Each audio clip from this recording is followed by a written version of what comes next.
Chapter 4, Computer Architecture.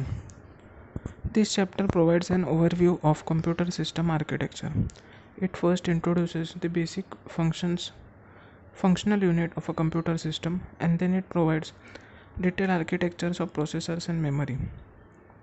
Basic functions of a computer. No matter what shape and size of computer we are talking about, all computer systems perform the following 5 basic functions for converting raw input data into useful information and presenting it to user. First is inputting. It is process of entering data and instructions into a computer system. 2. Sorting or storing. It is process of saving data and instructions to make them readily available for initial or additional processing as when required.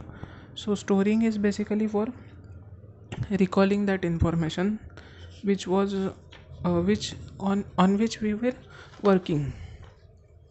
Third, processing.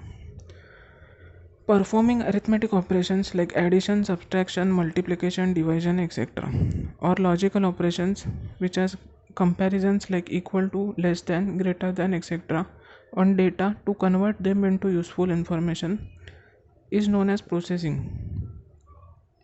So basically it is performing of arithmetic operations and logical operations, so that is processing. Fourth is outputting. It is process of producing useful information or results for a user, such as printed report or visual display. Fifth is controlling. Directing the manner and sequence in which above operations are performed is known as controlling. Basic computer organization.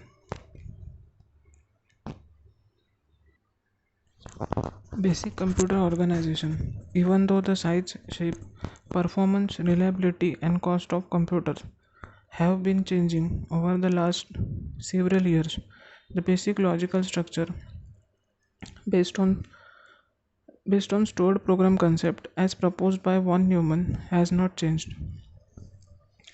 Basic functional units. There are 4 basic functional units of a digital computer system: input unit, storage unit, central processing unit, and output unit. Their functions are: first, input unit. An input unit performs inputting operation. It carries out following functions: A. It accepts or reads instruction and data from outside world. B. It converts these instructions and data in a computer acceptable form. Units are called input interface accomplish this task.